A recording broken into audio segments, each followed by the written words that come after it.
मंगलम भगवान वीरो मंगलम गौतमो गणी मंगलम कुंद कुंदार्यो जैन धर्मोस्तु मंगलम सर्वमंगलमांगल्यम सर्वकल्याणकारकं प्रधानं सर्वधर्माणां जैनं जयतु शासनं। नमः समय साराय स्वानुभूत्या चकासते चित्स्वभावाय भावाय सर्वभावांतरचिदे। वस्तु विज्ञान सार के इस निबंध रूप प्रकरण जो यहाँ निमित्त और उपादान का चल रहा है, उसमें उदासीन निमित्त और प्रेरक निमित्त इस संबंध में प्रश्नोत्तर हैं, इसका स्पष्टीकरण है। तो प्रश्न है कि निमित्त के दो प्रकार हैं, एक उदासीन और दूसरा प्रेरक। तो इनमें से उदासीन निमित्त कुछ नहीं करता, ये बात ठीक है, परंतु प्रेरक निमित्त तो उदासीन को कुछ प्रेरणा करता है, ऐसा पूछा गया। या उपादान को कुछ प्रेरणा करता है ऐसा, परंतु प्रेरक निमित्त ये गलत छपा है। उपादान को कुछ प्रेरणा करता है क्या, क्योंकि उसका नाम प्रेरक निमित्त है। तो उत्तर देखो, निमित्त के भिन्न भिन्न प्रकार बताने के लिए यह दो भेद हैं, किंतु उनमें से कोई भी निमित्त उपादान में कुछ भी नहीं करता, अथवा निमित्त के कारण उपादान में कोई विलक्षणता नहीं आती। प्रेरक निमित्त भी पर में कुछ नहीं करता, सभी निमित्त धर्मास्तिकायवत है। कोई उसमें प्रेरक और वो जो दो कहे तो फिर प्रश्न किया कि प्रेरक निमित्त और उदासीन निमित्त की क्या परिभाषा है। जब दोनों ही निमित्त धर्मास्तिकायवत हैं, दोनों ही निमित्त उपादान में कुछ करते नहीं, तो ये दो कहे तो दो की क्या व्याख्या है और क्यों कहे? हाँ, भेद क्यों किए और इनका क्या मतलब है वो स्पष्ट करो। तो उत्तर बहुत ही गंभीर और सटीक है। देखो, उपादान की अपेक्षा से तो दोनों पर हैं, दोनों अकिंचित कर हैं, इसलिए दोनों समान हैं।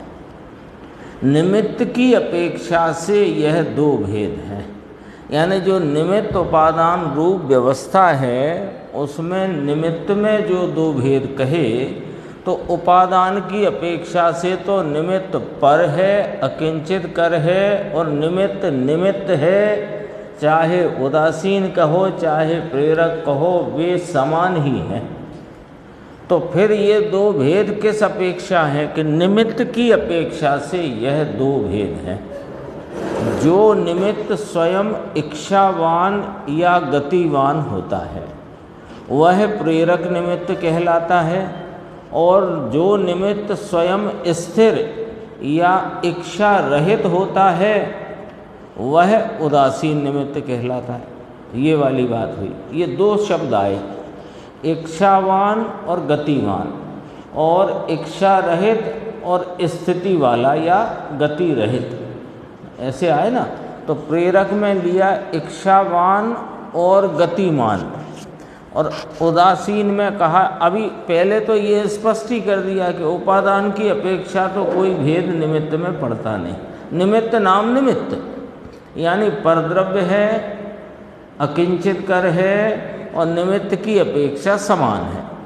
ये तो स्पष्ट हो गया। अब ये जो दो भेद कहे, ये किस अपेक्षा कहे कि ये निमित्त की अपेक्षा कहे। तो निमित्त की अपेक्षा जो दो प्रकार कहे, तो उसमें दो प्रकारता का कोई कारण कि हाँ, जो इच्छावान है और गतिमान है उसे प्रेरक कहा, जो इच्छा रहित है और स्थिति वाला है वह उदासीन कहा। ठीक है।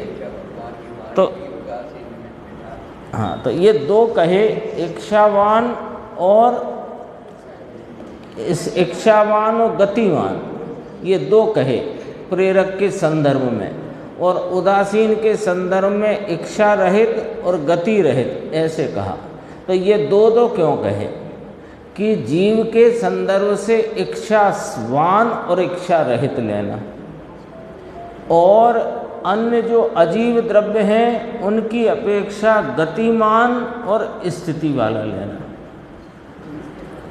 आ गई ना स्पष्ट। इच्छावान, इच्छा तो जीव के अतिरिक्त और किसी को होती नहीं, तो जीव की अपेक्षा इच्छावान को प्रेरक, और यदि जीव निमित्त कहा जाए तो उपादान की अपेक्षा तो दोनों एक समान, अकिंचित कर दोनों पर।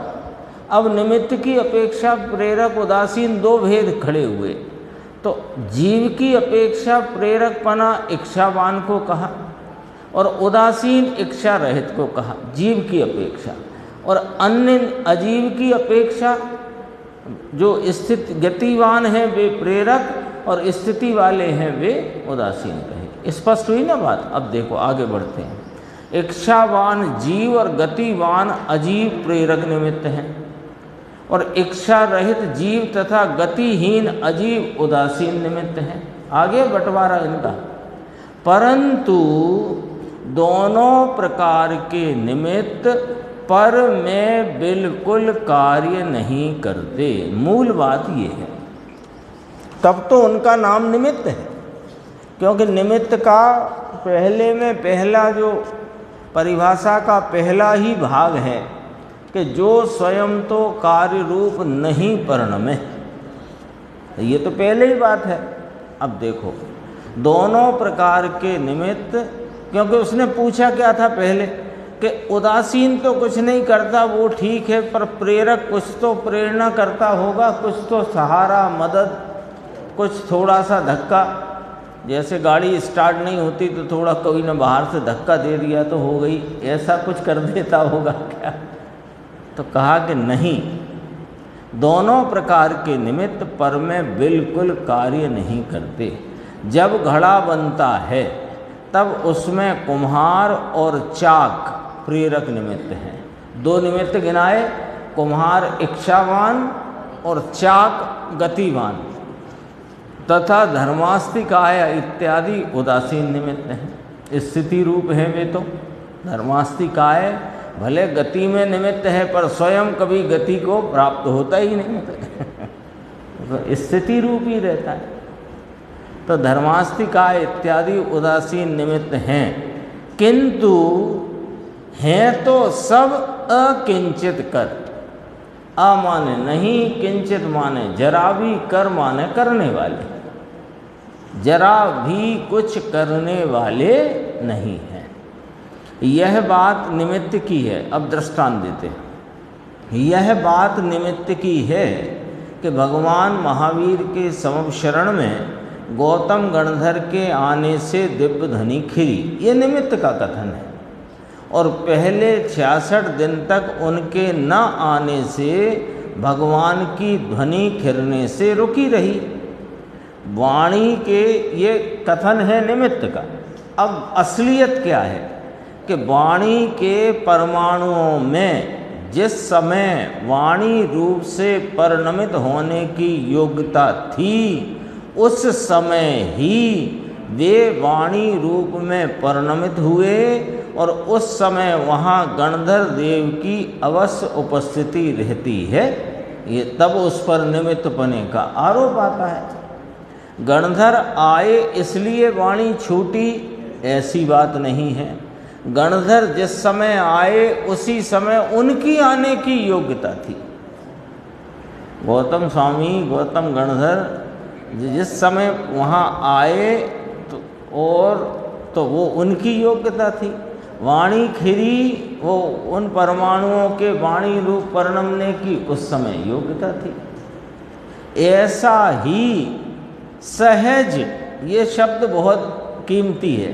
पूरी इस व्याख्या में सहज शब्द कीमती है। ऐसा ही सहज निमित्त नैमित्तिक संबंध है।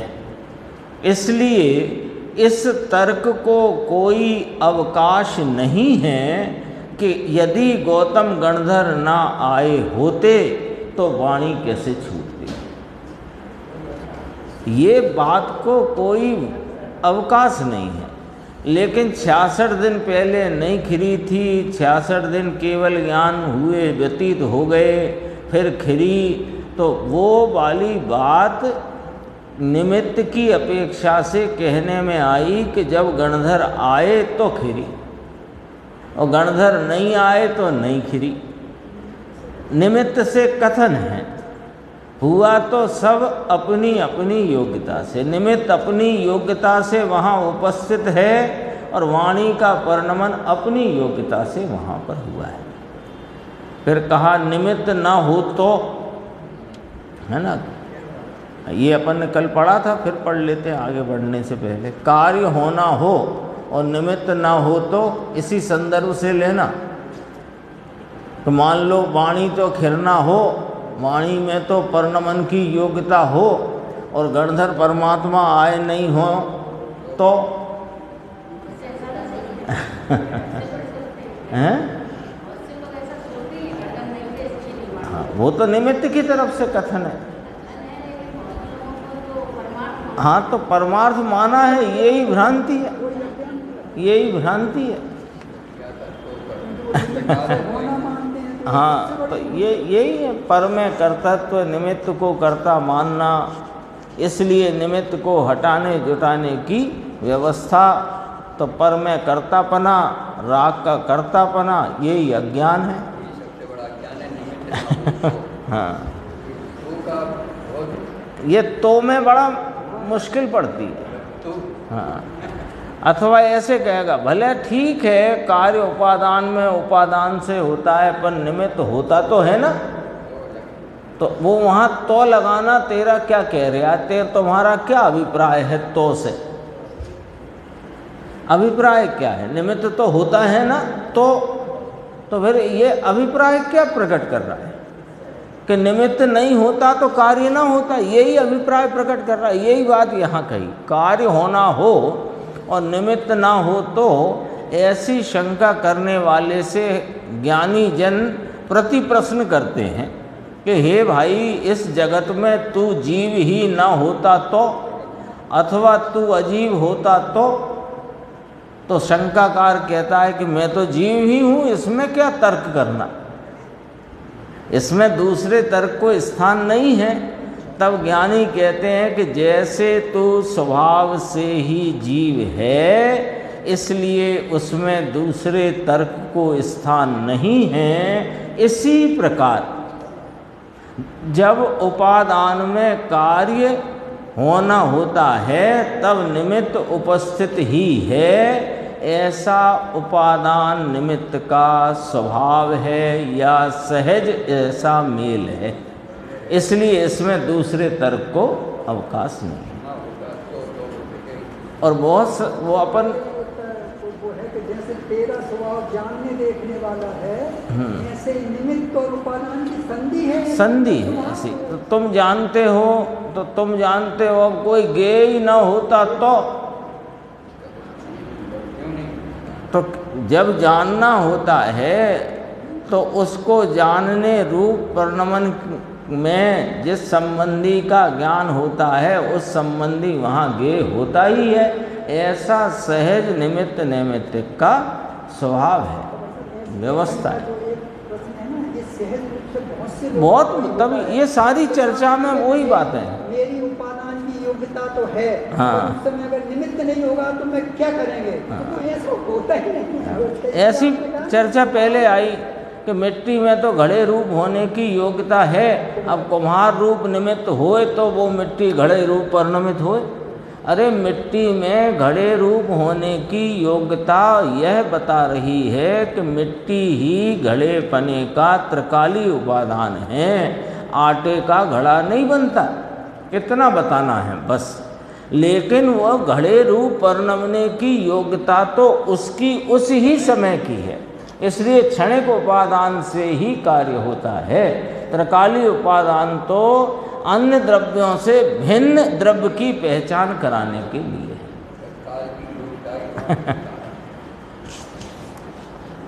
ऐसा ही उपादान निमित्त का स्वभाव है। और भी देखो, कमल और सूर्योदय की चर्चा से भी बहुत स्पष्टता की है। कमल में यदि खिलने या विकसित होने की योग्यता हो, किंतु यदि सूर्योदय ना हो तो, है ना, कमल तो खिलने तैयार बैठा है सुबह 5-6 बजे से और सूर्योदय हो रहा है 7 बजे। अरे कमल के खिलने और सूर्य के उदय होने में सहज निमित्त नैमित्तिक संबंध है, किंतु सूर्य का उदय हुआ इसलिए कमल खिला, ऐसा नहीं। वह तो अपनी उस पर्याय की योग्यता से खिला है, उसकी खिलने रूप पर्याय की योग्यता थी, सो वह खिला। और उस ही समय सूर्य की उदय रूप होने की योग्यता थी, तो सूर्य उदय को प्राप्त हुआ। अब और प्रश्न है कि यदि सूर्योदय ना हो तब तो कमल नहीं खिलेगा, कि कार्य होना हो किंतु ना निमित्त ना हो तो, जो आपने अभी पीछे प्रश्न किया था, ऐसा ही ये प्रश्न है। निमित्त ना हो तो क्या होता है? अरे निमित्त वहाँ होता है, ऐसा सहज निमित्त उपादान का मेल बनता है।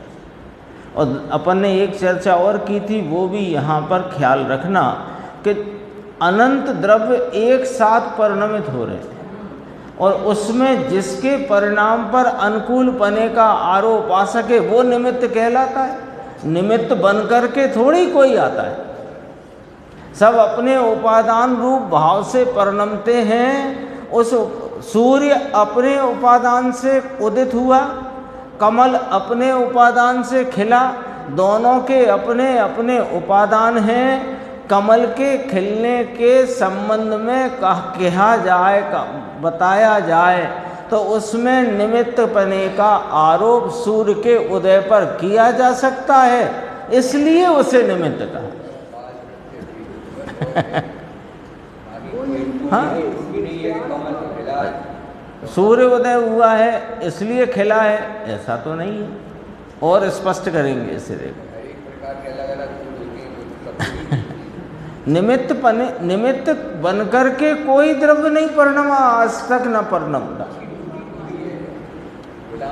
हाँ, कि मैं इसका निमित्त होने के लिए, अरे धर्मास्ति काय को जो स्वयं गमन करते जीव और पुद्गल में के गति परिणाम में निमित्तपना कहा गया, तो सुनो वो धर्मास्ति काय भी अपने उपादान से परिणमता है, उसके निमित्त होने के लिए नहीं परिणमता। और अधर्मास्ति काय अपने उपादान से परिणमता है। तो कहा गया, देखो आगम में तो ऐसा कहा कि इसमें गति हेतुत्वपना और उसमें स्थिति हेतुत्वपना ऐसा विशेष गुण है। वो तो उसको जीव पुद्गल तुम्हें दिखते हैं, तो उन पर से, उनके गति परिणाम पर से उनका निमित्तपना बताकर तुम्हें धर्मास्ति काय का ज्ञान कराया। और हाँ, द्रव्य है जगत का, जो पूरे इस लोकाकाश में एक द्रव्य पूरे विस्तार में पड़ा हुआ है, रहा हुआ है। अब अधर्मास्ति काय दिखता नहीं है, जीव पुद्गल दिखते हैं, तो इसलिए जो दिखता है उसकी तरफ से सिद्धि करी उसकी। इसीलिए तो सूत्र आया, परस्पर उपग्रहो जीवानाम, ये तो सिद्धि करी है।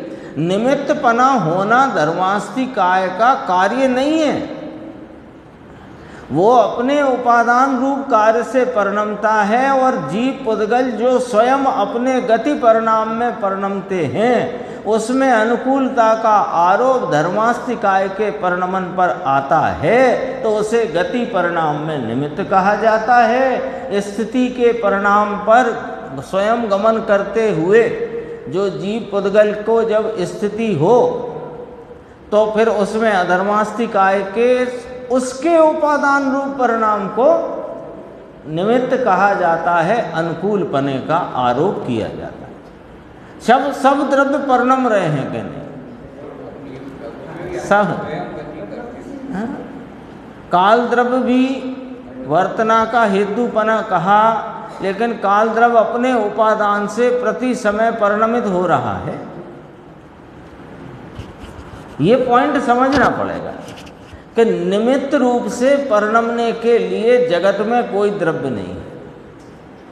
सब द्रव्य उपादान रूप परिणमते हैं, पर जो विवक्षित कार्य है, जिस कार्य की विवक्षा या कथनी या बताया जा रहा है, उस कार्य में जिस अन्य द्रव्य के कार्य पर अनुकूलता का आरोप आ सके, ऐसा वहाँ उसको निमित्त कहने में आया। उपचार है वो। तो देखो, जब कमल में खिलने की योग्यता, ये इसका क्या, इसका समाधान उपरोक्त युक्ति के अनुसार समझ लेना चाहिए, जो अभी आ चुकी। तुम जीव ही ना होते तो, अजीव ही होते तो, ये वाला आया था ना पॉइंट, उससे समझना। फिर आगे खुलासा। जब कमल में खिलने की योग्यता होती है, तब सूर्य में भी अपने कारण से उदित होने की योग्यता होती है। ऐसा स्वभाव है किसका? प्रत्येक द्रव्य का अपनी अपनी योग्यता प्रमाण में परिणमने का सब द्रव्यों का स्वभाव है। कमल में खिलने की योग्यता हो और सूर्य में उदित होने की योग्यता ना हो, ऐसा कभी हो ही नहीं सकता, होता नहीं है।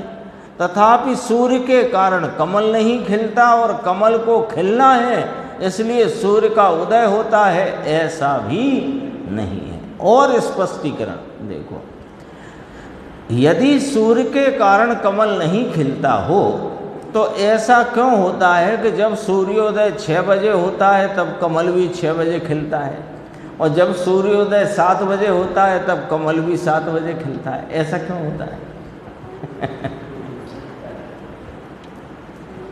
ये भ्रांति कैसे खड़ी हुई? देखो, अभी तो प्रश्न क्यों खड़ा हुआ? उत्तर तो आ ही जाएगा, उत्तर तो अपन सबको मालूम है। प्रश्न क्यों खड़ा हुआ? प्रश्न हुआ इसलिए कि तुमने सूर्य और कमल को संयोग रूप से देखा, तुमने उन दोनों को संयोगी दृष्टि से देखा, तो तुम संयोग से देख रहे हो, इसलिए प्रश्न खड़ा है।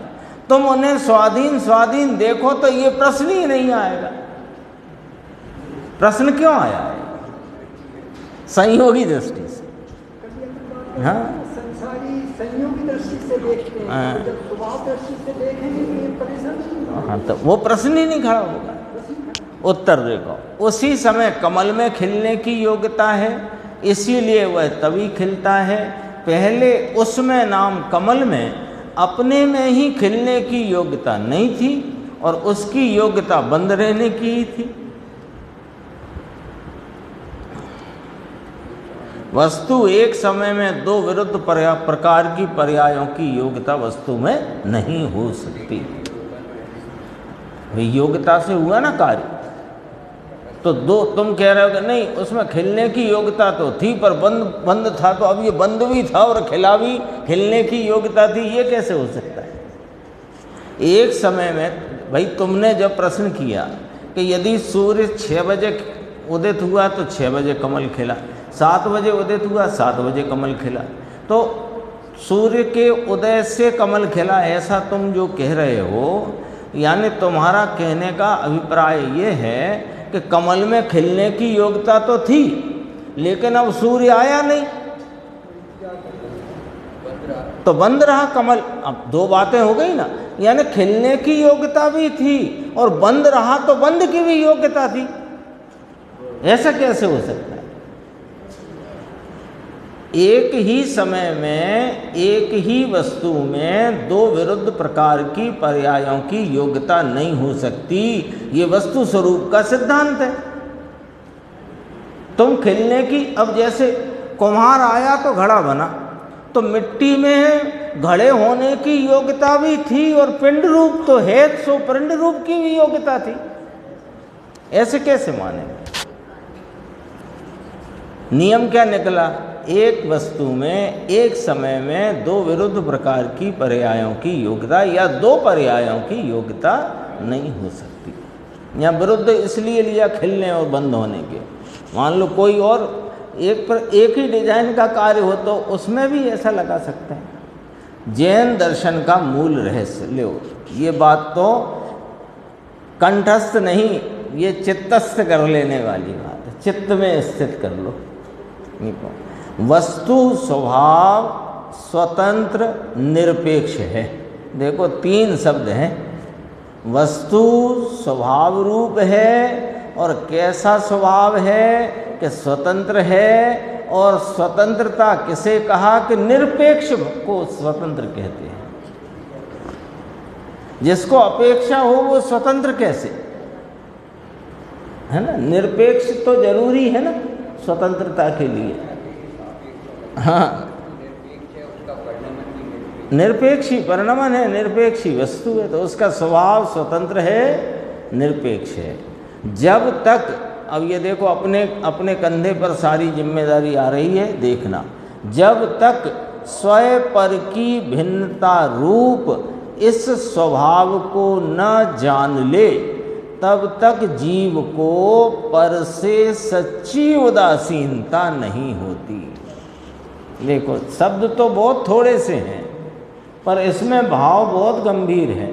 शब्द बहुत थोड़े हैं, ज़्यादा कहाँ हैं, 1 2 3 4 4.5 लाइन। पहली बात, वस्तु स्वभाव स्वतंत्र है, निरपेक्ष है। अब दूसरी बात, जब तक स्वयं पर की भिन्नता रूप ये स्वभाव को ना जान ले, स्वयं और पर, क्योंकि पूरे जगत का बंटवारा करें तो एक स्वयं और एक पर, 2 भाग बनेंगे। अब स्वयं और पर, तो स्वयं भी एक वस्तु है और पर भी अनेक वस्तु है। तो प्रत्येक वस्तु जो अपने स्वभाव से है वह स्वतंत्र है, निरपेक्ष है। जब स्वतंत्र है तो स्वयं और पर की भिन्नता तो स्पष्ट ही उसमें घटित हो जाती है। अब स्वयं पर की भिन्नता रूप इस स्वभाव को जब तक नहीं जान लेता तब तक जीव को पर से सच्ची उदासीनता नहीं होती। क्यों नहीं होती? क्योंकि उसे पर में कोई ना कोई आशा रहती है। हाँ, पर में आशा रहती है, पर को पलटने की व्यग्रता रहती है। तो उदासीनता कब हो कि पहले नक्की कर लो कि जगत में जितने पदार्थ हैं वे 2 भागों में हैं, एक स्वयं और एक पर। और सब ही पदार्थ अपने ही स्वभाव से स्वतंत्र हैं, निरपेक्ष हैं। किसी को मेरी अपेक्षा नहीं, मुझे किसी की अपेक्षा नहीं। जब तक ये बात दृढ़ता से स्वीकार नहीं की जाती तब तक पर से सच्ची उदासीनता नहीं होती। क्योंकि कहीं ना कहीं कोई ना कोई आशा बनी रहती। देवगुरु शास्त्र से आशा है। हमारे धर्म की प्राप्ति में देवगुरु शास्त्र निमित्त कहे हैं तो आशा है उनसे। तो उनसे आशा है तो तुम्हें स्वयं पर की भिन्नता का भान नहीं हो सकता। वे निमित्त हैं तो निमित्त को निमित्त रूप से जानो। तो फिर तुम्हें निमित्त रूप से जानने में कितना जानना जरूरी है कि निमित्त स्वयं अपने उपादान रूप से परिणमता है और जो उपादान है वो भी अपने उपादान रूप से परिणमता है। और इस उपादान को जिसको कहा जा रहा है, बताया जा रहा है, उसमें अनुकूलता का आरोप जिस पे आ सके उसे निमित्त कहा जाता है। निमित्त स्वयं कार्य रूप परिणमित नहीं होता। तो फिर पर की आशा न रही। जब स्वयं पर का भिन्नता पूर्वक उन सबके और अपने स्वभाव का इस प्रकार भान हुआ, सिर्फ इतना कि मैं भी स्वतंत्र और निरपेक्ष पदार्थ हूँ, और जगत के सारे पदार्थ स्वतंत्र और निरपेक्ष हैं। इतनी बात नक्की करने में पर से उदासीनता हो सकती है, और यदि ये नक्की नहीं करी तो पर से उदासीन नहीं हो सकता, क्योंकि कोई ना कोई आशा बनी रहती है। एक पॉइंट। दूसरा, विकार का स्वामित्व नहीं मिटता। क्यों? कि जब पर से आशा रहती है तो पर की पर से आशा रहती है तो किसी से आशा रहती है और किसी से आशा नहीं रहती है। तो कोई इष्ट प्रतीत होता है, कोई अनिष्ट प्रतीत होता है। तो इष्टता अनिष्टता में फंसा हुआ ये विकार के स्वामित्व का भोग करता है, उस स्वामित्व में पड़ा रहता है। एक पॉइंट है अकेला, देख लो, एक पॉइंट पर से भेद ज्ञान की निर्मल धारा प्रारंभ हो सकती है, और एक पॉइंट नहीं समझने से अनादि से चला आया संसार अनंत काल तक चलता रहेगा। जब तक पर से सच्ची उदासीनता नहीं होगी, हाँ, तब तक पर में एक भाई आशा रही ना। उदासीनता मतलब वे अपने जगत के स्वतंत्र निरपेक्ष पदार्थ है, मैं भी जगत का स्वतंत्र निरपेक्ष पदार्थ हूँ। मेरा कार्य मुझ में मेरी योग्यता प्रमाण में मेरे उपादान से होता है, और उनका कार्य उनकी योग्यता प्रमाण उनकी उपादानगत योग्यता से होता है। जब ये निर्णय हो गया तो फिर किसी से आशा न रही, और जब तक आशा रही तो उनसे उदासीन नहीं होता, और किसी को इष्ट मानेगा किसी को अनिष्ट मानेगा। जो आशा के अनुरूप जानता है उसे इष्ट मानता है, जो आशा के प्रतिकूल मानता है उसे अनिष्ट जानता है। बोलो। और अपनी पर्याय का स्वामी आधार जो आत्म स्वभाव है उसकी इसे दृष्टि नहीं होती। क्यों नहीं होती? कि पर से सच्ची उदासीनता नहीं होती, विकार का स्वामित्व तो नहीं मिटता, अपना स्वामित्व स्वीकार नहीं करता। तो करें क्या? कि देखो कथन उधर से आया है, कार्य इधर से हो जाए। कार्य के लिए उल्टा पढ़ना, समझाया ऊपर से गया। वस्तु स्वभाव स्वतंत्र निरपेक्ष है। जब तक स्वपर की भिन्नता रूप इस स्वभाव को नहीं जान लेता तब तक जीव को पर से सच्ची उदासीनता नहीं होती, विकार का स्वामित्व नहीं मिटता, और अपनी पर्याय का स्वामी आधार जो मेरा आत्म स्वभाव स्व स्वभाव निज स्वभाव है उसकी दृष्टि नहीं होती। ये स्वतंत्रता जैन दर्शन का मूल रहस्य है। अब इधर से चलो।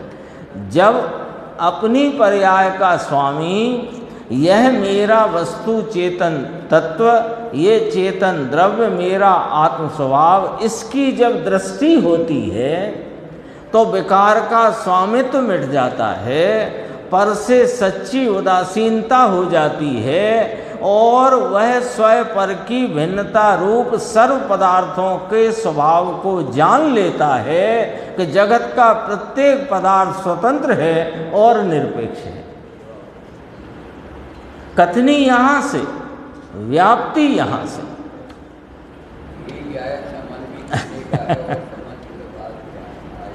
क्या गजब की बात है। अपन इसको पढ़ते हैं जैसे इसको पढ़ें कि जब तक पर से सच्ची उदासीनता नहीं होती, विकार का स्वामित्व तो नहीं मिटता, तब तक स्वभाव की दृष्टि नहीं होती। पढ़ा ऐसा ही, बताया भी ऐसा ही।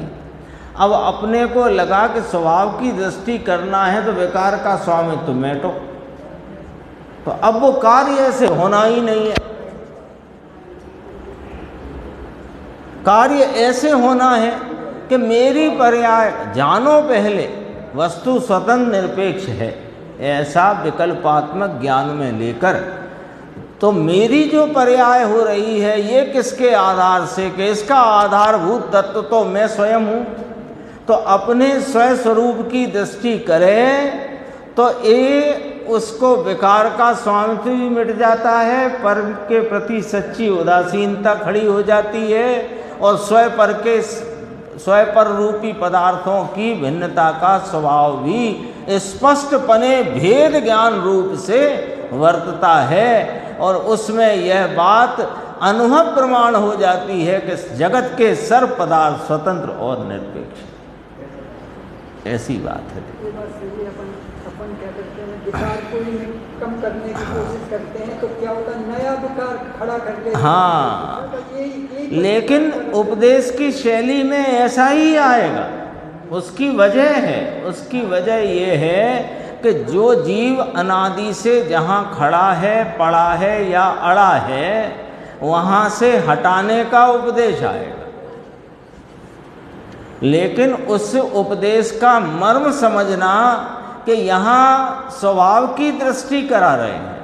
क्रमबद्ध पर्याय का जगत के सर्व पदार्थों के परिणमन की क्रमबद्धता का कथन आया। वो कथन क्यों आया कि अकर्ता स्वभाव की दृष्टि कराने आया। और क्रमबद्ध का निर्णय कब हुआ कि वो 2 लाइन पढ़कर जो 308 से 311 गाथा में है कि नहीं, वो लाइन पढ़कर नहीं, उन लाइनों में जो बता करके इस अकर्ता स्वभाव को दिखाया, तो जिसने अकर्ता स्वभाव की दृष्टि करी उसकी परिणति में ये बात खड़ी हो गई कि जीव अपने ऐसे क्रम नियमित परिणामों से उत्पन्न होता हुआ जीव ही है, अजीव नहीं, और अजीब भी। उपदेश आएगा उधर से, क्योंकि जहां खड़ा है ना वहां से कथन करते हैं, व्याप्ति अंदर से चलेगी। अपन उपदेश की शैली, ये गुरुदेव का जो अपने उस क्रमबद्ध पर्याय नाम की पुस्तक में अपन ने पढ़ा, वो याद रखने जैसा है। उपदेश तो अमुक प्रकार से आता है, किंतु उसका मर्म समझना चाहिए। तो मर्म इसमें देखो, ये इधर से चलेगी गाड़ी तो वहीं पहुंचेगी। अब फिर कहते हैं एक परमाणु की स्वतंत्र शक्ति, देख लो। अब एक एक परमाणु जगत का स्वतंत्र है। ऊपर कहा ना वस्तु स्वभाव स्वतंत्र और निरपेक्ष है, तो उसको परमाणु पे भी घटित करके बताते हैं कि प्रत्येक जीव तथा अजीव द्रव्यों की पर्याय स्वतंत्रतया अपने से ही होती है। एक परमाणु भी जिस भाव से परिणमता है वह अपनी शक्ति से परिणमित होता है। 2 गुण चिकास, अनंत गुण चिकास, कम चिकास, अधिक चिकास, रुखास, जो कुछ भी है इसमें वर्ण गुण के भाव से समझाया है। तो वो उसका अपना परिणाम है, अपनी शक्ति से परिणमित होता है। देखो वर्ण गुण से समझाया। एक परमाणु पहले समय में काला होता है और दूसरे समय में सफ़ेद हो जाता है, तथा पहले समय में एक अंश काला होता है और दूसरे समय में अनंत गुना काला हो जाता है। इसमें निमित्त ने क्या किया बताओ? धूप छाँव का भी उदाहरण आया था, परछाई की भी अपन ने चर्चा की थी। ये तो अपनी योग्यता से परिणमित होता है। कौन करेगा? कौन निमित्त है उसका?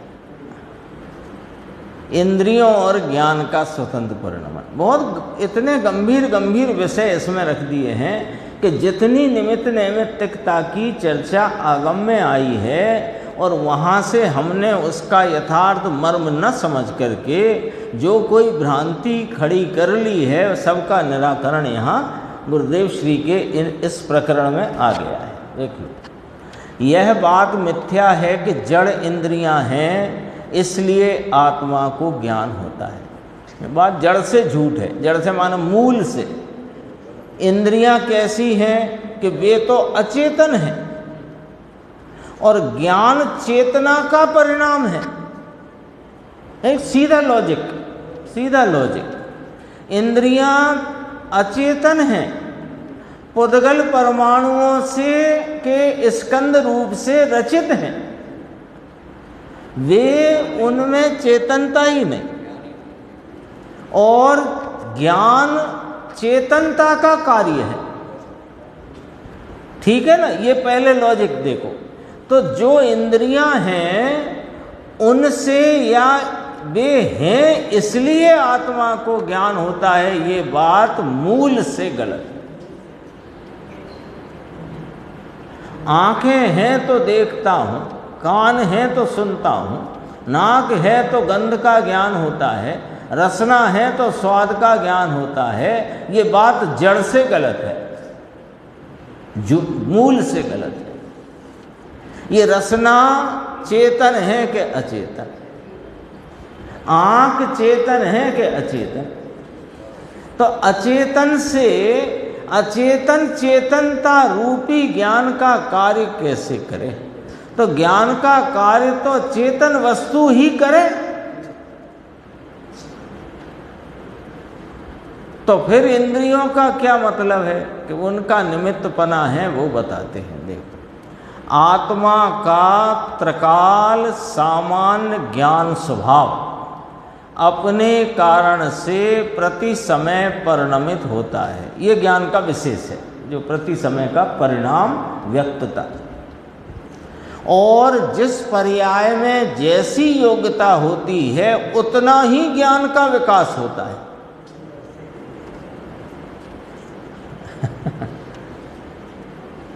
ऐसा नहीं है। इसलिए पंडित जी ने लिखा, टोडरमल जी साहब ने, कि वो जो मेघ पटल वाली बात कहते हैं ना, वो तो एक सामान्य समझाने की बात है। आवरण शब्द को थोड़ा बता करके एक वहाँ पर समझाने की बात है। जैसे सूरज है, वो तो अपने पूरे उदय रूप है, मेघ पटल ने आकर के प्रकाश को रोक दिया है। तो कहा नहीं, ऐसा नहीं है, ऐसा नहीं। यहाँ भूमि पर उतने ही प्रकाश रूपता की योग्यता है, इसलिए भूमि पर उतना ही प्रकाश खिला हुआ है। तो मेघ पटल क्या करते हैं कि मेघ पटल अपनी उपादान रूप योग्यता से वे वहां पर इकट्ठे हो गए।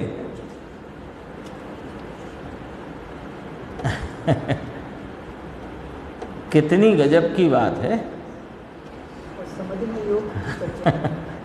उस समय भूमि के उन परमाणुओं की उस प्रकार की श्यामल रूपता से परिणमने की योग्यता है, इसलिए वहां प्रकाश की खिलावट कम है। सूर्य के उदय अनुदय के कारण से भी नहीं, और मेघ पटल के आड़े आने के कारण से भी नहीं। तो ज्ञानावरण का उदय इस जीव के ज्ञान के विकास को रोकता है, ये बात मूल से गलत है। हाँ, तो वो समझ, कर्म क्या है, किस कर्म का किस प्रकार निमित्तपना है, इतना बताना है।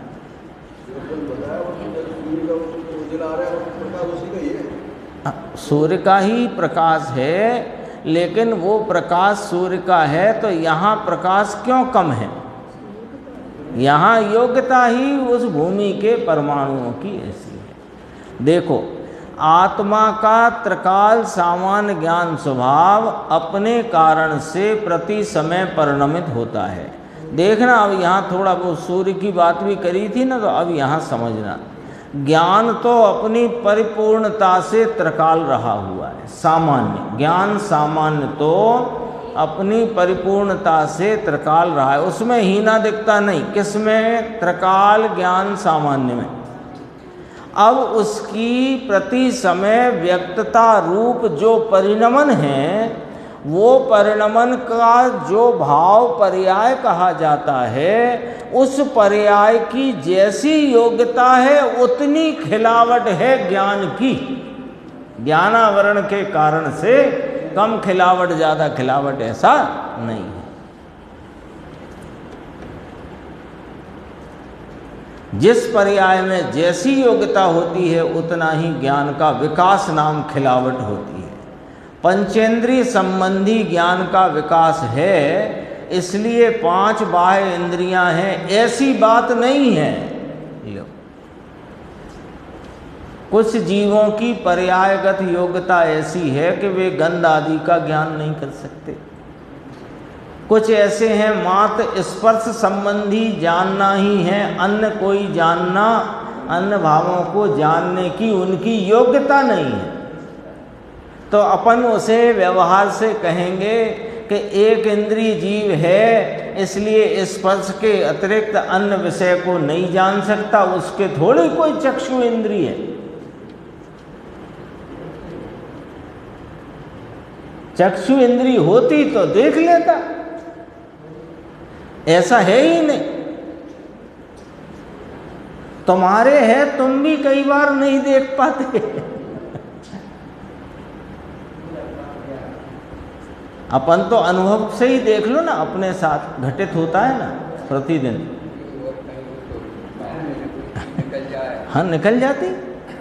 अरे एकदम प्रिय से प्रिय व्यक्ति जिसका को इंतजार हो सुबह से, वो आकर के निकल जाए और पता ना रहे।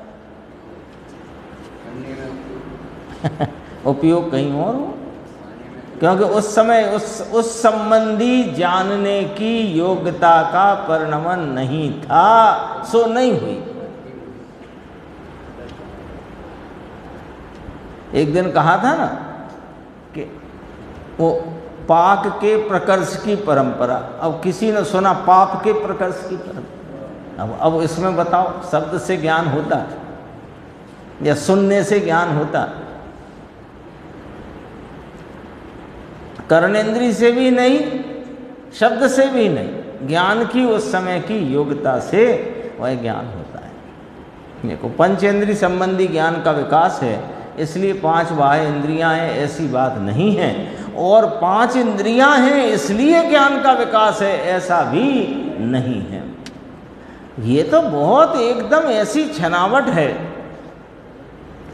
कि सब छान छान करके यहाँ पर आ गया है। अब ये अकेला सुन करके अपना काम निबट जाए, ऐसा नहीं है। इसको तो निर्णय की कोटि में ले जा करके और इसको निर्णय तक पहुंचना ही पड़ेगा। सुनने से क्या होएगा? ज्ञान में वो उस समय के क्षयोपशम में आ भी गया, लेकिन निर्णय तक जाना जरूरी है। निर्णय बिना सब बेकार है। कितनी बड़ी बात है, मेरे इतनी बीमारियां हैं पर दवाई एक ही है कि अपनी योग्यता, बस योग्यता से देखना है। कितनी सरल बात है, सरल है। ये जो अभी अभी गुरुदेव ने जो अपन ने देखा ना, वस्तु स्वभाव स्वतंत्र निरपेक्ष है, बीच की लाइन अपन ने पढ़ ली है, आखिरी की पढ़ो। यह स्वतंत्रता जैन दर्शन का मूल रहस्य है। बस इतना, वस्तु स्वभाव स्वतंत्र है, निरपेक्ष है, यही जैन दर्शन का मूल रहस्य है।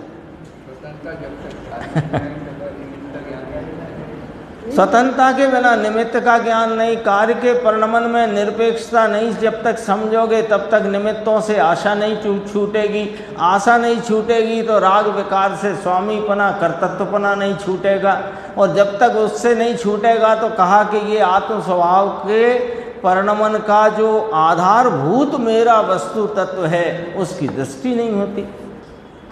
मूल रहस्य द्वादशांग का सार कहो एक लाइन को, एक लाइन पूरे द्वादशांग का सार है। वस्तु स्वभाव स्वतंत्र निरपेक्ष है, यह स्वतंत्रता जैन दर्शन का मूल रहस्य है। एक बात ये समझ में आए तो स्वयं पर का विभाजन हो जाए, स्वयं में कौन आलम्बन भूत है कौन अनालम्बन भूत है इसका ज्ञान हो जाए, आलम्बन भूत का आलम्बन होते ही तेरे मुक्ति का मार्ग खुल जाए। बोलो है कि नहीं? और द्वादशांग में क्या आया? अरे गजब की बातें हैं, पूरा करते हैं इसको।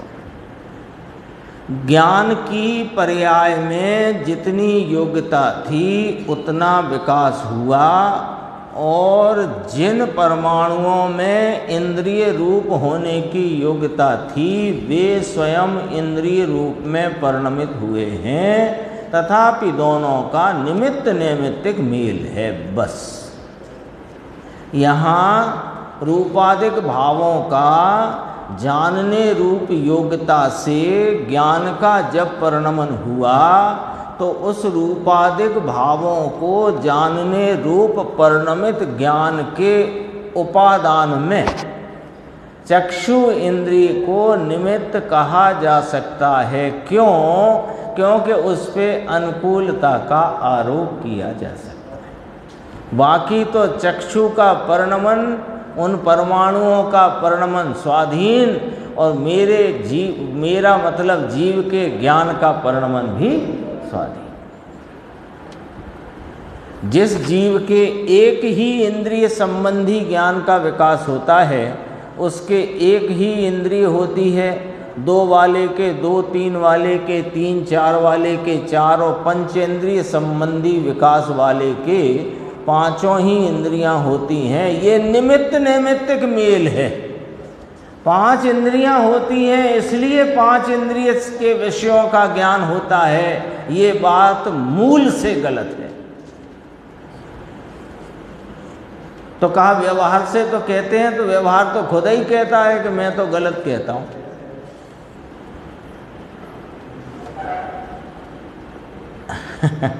वहां दोनों का स्वतंत्र परिणमन है। कितने विषय इसमें उपादान निमित्त के प्रकरण में लिए गए हैं, कितने विषय लिए, और सब ऐसे छान छान करके अलग कर दिए। एक के कारण दूसरे में कुछ नहीं हुआ, इसी को निमित्त नैमित्तिक संबंध कहते हैं। यदि एक के कारण दूसरे में होए तो फिर निमित्त नैमित्तिक नहीं, फिर तो कर्ता कहलाए। और एक द्रव्य दूसरे द्रव्य का कर्ता हो नहीं सकता, ऐसा वस्तु स्वतंत्र है। आगे देखो फिर राग देश का कारण कौन, इसको अपन ने थोड़ा देखा था।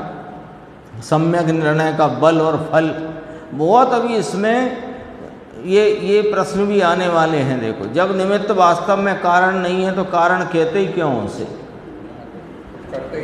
जब करता ही नहीं है तो कारण क्यों कहा? वो सब चर्चा आगे की स्वाध्याय में आएगी।